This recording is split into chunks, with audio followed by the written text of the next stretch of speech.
Hey, what's up, guys? I want to talk to you about something that I've been thinking a lot about, and pretty much every meeting I've had with people, I bring this up because I'm wrestling with it. I'm trying to understand it. I'm trying to see how it applies to me, how it applies to my story in the past. So I want to talk to you a little bit about something that, and I'm going to draw this nice little diagram here. So it starts with everybody's favorite thing, pain.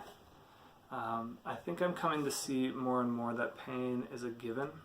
I think a lot of our lives we spend trying to prevent and avoid pain, but I think pain is just part of the human experience that can't be avoided. It's just one of those things. But how we respond to pain and what we do with it will have a major impact on how we live life and the quality of life. So I've been thinking about this cycle, which I call the pain, fear, control cycle. So we experience pain. Let's take, for example, we'll just say rejection. Somebody rejects us, right? It hurts inside.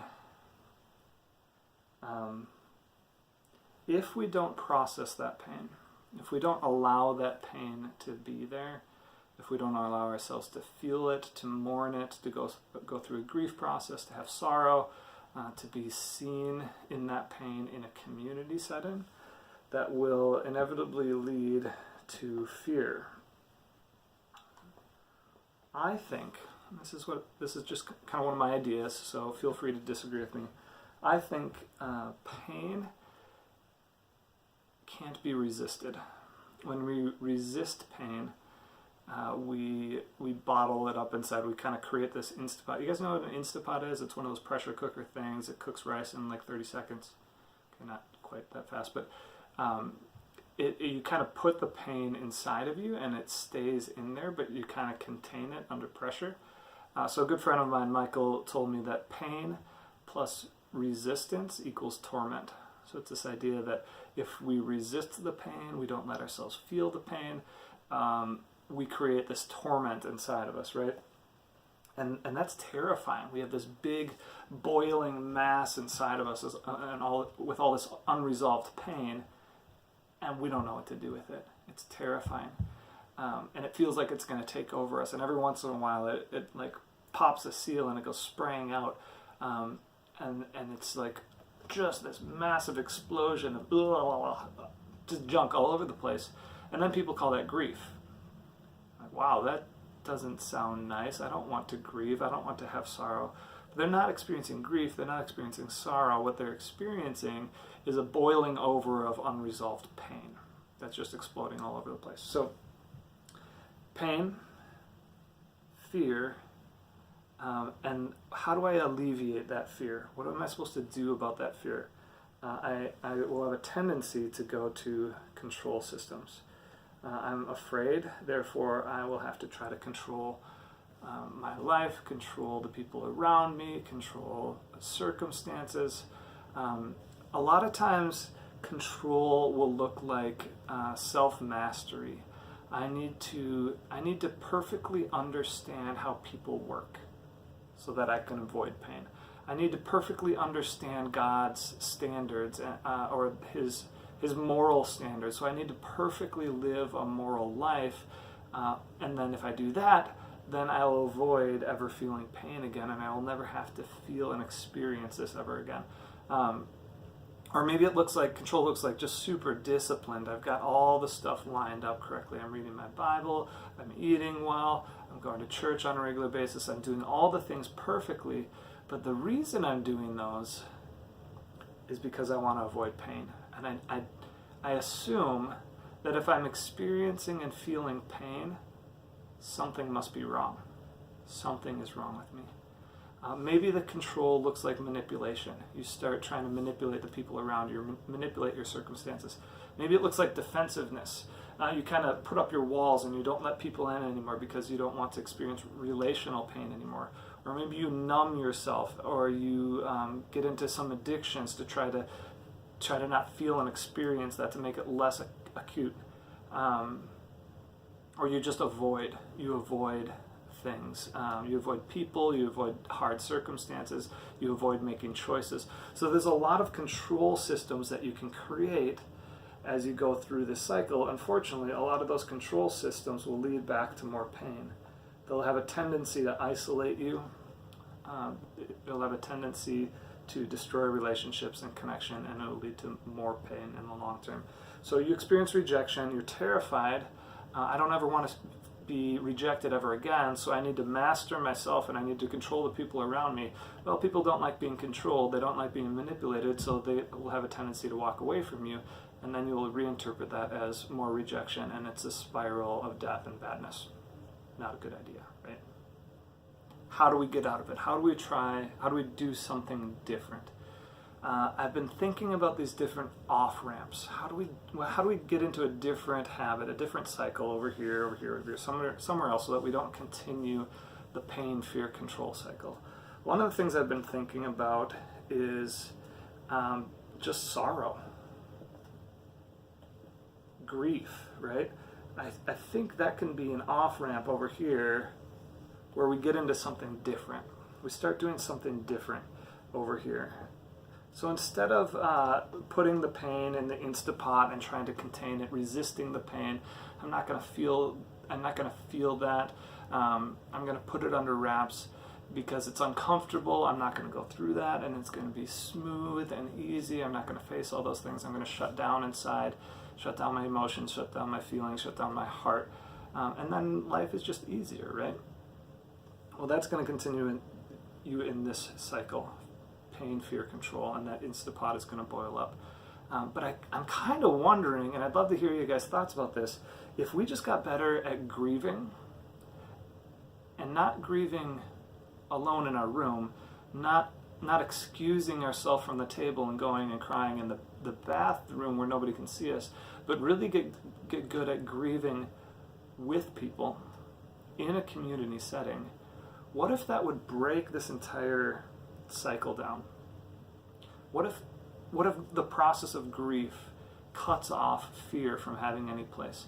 Maybe it allows the fear to kind of flow through you like a pipeline instead of a reservoir where it just gets bottled up in you. And then if it flows through you and kind of flushes your system out, there's nothing left to resolve. There's nothing left to grapple with. You don't have to figure out what's going on inside of you because you've allowed the pain to do its work. So one of the analogies that I think of with this, when my wife was giving birth to any one of our 3 kids, the pain, there's this natural tendency for my wife to resist the pain, to fight against the contractions, to try to make them stop, to try to do something to make the pain go away and make the contractions stop, which was the exact opposite of what our midwives would tell her to do. But she noticed that in her, like, wow, there's this tendency to resist pain. But the midwives were saying, no, allow the pain to be there, allow the pain to wash over you, allow the contractions to do their job. The pain is doing a job, the sorrow is doing a job, the grief is doing a job, and when you allow that to kind of spill over you, it accomplishes something that's actually really good for your heart. My friend Mel says that grief is a wild dance that cannot be completed outside of community. So it's this wild dance that sometimes kind of feels like, I'm really uncomfortable with this. It's outside of my comfort zone for sure, and I need to do this with people.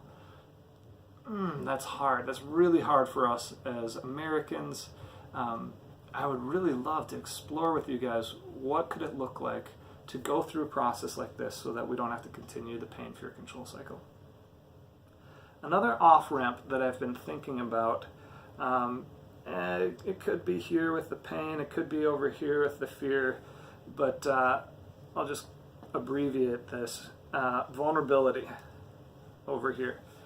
I think vulnerability with people is super powerful, but I've been thinking a lot actually of what it means to be vulnerable with God.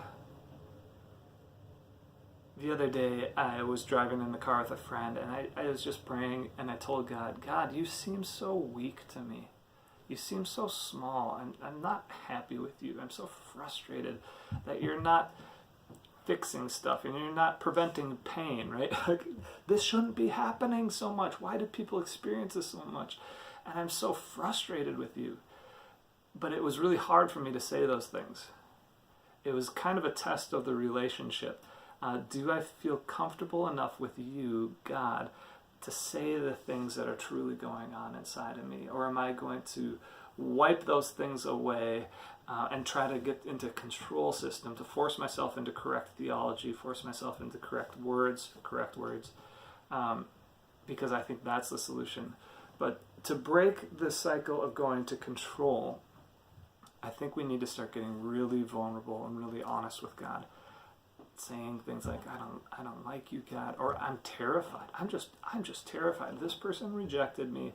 I think I might be utterly rejectable. It actually feels like you've rejected me, God. My head's screaming, well, that's not true because this and that Bible verse, but I do. I feel rejected. I feel abandoned. I feel betrayed. I feel alone. That's where I'm at. And practicing vulnerability in our prayers and bringing the reality of what's going on inside of us to God, I think is going to be a very powerful and important step of breaking this cycle. One more off-ramp that I've noticed, I'm sure there's plenty more, but this one I'm going to call rest. So instead of control, or say we find ourselves in a cycle of control, we're trying to control everything, we're trying to self-master, we're trying to do all these things. What does it look like to put those things aside and say, you know what? Even if I'm screwing everything up, even if I don't have any of this figured out, even if I'm just super stuck and ingrained in these cycles of pain, fear, and control, and I'm overwhelmed with fear, and I'm terrified of more pain, and I'm doing everything wrong, is it okay for me to rest, give up trying to control myself, and say, you know what? Even in all of that, I'm enough. I am enough. And I have my Heavenly Father's favor. He is pleased with me. He likes me. And I'm okay. I'm okay being messed up. I'm okay having faults. I'm okay failing. I'm okay doing all the wrong things because I'm with Him and He's with me. So I'm going to sit here and do nothing. I'm going to give up on all the controls that I've been trying over and over again. And I'm going to do nothing. As a discipline, I'm going to do nothing. And I'm going to rest. I'm going to wait on God. I'm going to wait for Him to do something. I'll still probably tell Him about what's going on inside of me. I'll still practice vulnerability and say, okay, this is the reality of me. But I'm not even going to try to fix that. I'm going to rest. One of my favorite prayers right now, which I encourage everybody to try out, is figure it out, God. This is where I'm at. I'm not going to try to control myself. I'm not going to try to master myself. I'm not going to try to fix this. But I am going to use my energy to place myself into your arms, God, and say, figure it out. And then I'm going to partner with Him and however He leads me, wherever He takes me. But I'm going to go to Him first. So that's kind of the process I've been thinking about. Pain, fear, control. How do we break out of that? Sorrow, grief, vulnerability, and rest. I'd love to hear your guys' thoughts about it. I'm sure there's plenty of other stuff that can be discussed and expanded on. And I hope this is a really good conversation starter for you, your community, your family. Thanks, guys.